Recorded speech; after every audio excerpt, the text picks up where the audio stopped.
বন্ধু, হ্যাঁ আমি চিন্তা ভাবনা করলে এই মাসে বোনের বিয়ে শাদীর ব্যবস্থা করবো। যেতে বাপের তো দেখে তো দেওয়া লাগবে। বাপের তো অর্থ সম্পদ কম। হ্যাঁ তো চিন্তা ধারণা লিখছি যেগুলো সম্পদ আছে এগুলো যদি দুই ভাই বোন ভাগ করি তো আমার থাকার জায়গা হবে না। না তো এই জন্যই বড় লোক ঘর দেখে বোনটাকে বিয়া দিই, যেভাবে কষ্ট করে পারি দিই, জমিগুলো সব আমি নেবো। বড় লোক ঘর বিয়া দিলে তো আর জমি একেবারে তো গরিব না, তুই যেভাবে করছিস মনে হয় যে তোরা হবে ফকির কাঙ্গালি এই ভাব, কিন্তু আসলে তো এতটাও তো অবস্থা খারাপ হয়নি। না।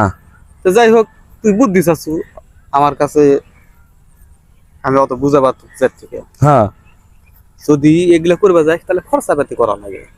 হ্যাঁ বুনক এই যে পাকিস্তানি ড্রেস নামিছে, অমুক ড্রেস নামিছে, ইন্ডিয়ান ড্রেস, এলে ড্রেস মেস কিনে দিবি, দামি দামি কসমেটিক ব্যবহার করবে কবি, হ্যাঁ দামি দামি পোশাক তো মা খেত পরে গেলে সুন্দর দেখে একটা ফোন কিনে দিবি, জানি বিভিন্ন ছেলে চাকরি করে আবার তোরা তো টেকার ভয় করিস, তোর তো জাত ভাত যেটা দেখে লাভ নাই। হ্যাঁ বড় লোকের মেয়ের ছেলের ক্ষেত্রে তোর বোনক বিয়ে দেওয়াই লাগবে, বাপের সম্পত্তির ভাগ দিবি না, তাহলে এগুলাই করা লাগবে। এখন টাকা পয়সা খরচা কর, বোনকে একটু দামি দামি পোশাক আশাক কসমেটিক কিনে দে, দেখ এমনিতে একটা ছেলে বড় লোকের ছেলে দেখে পটায় পুটে বোনকে বিয়ে করে চলে গেল।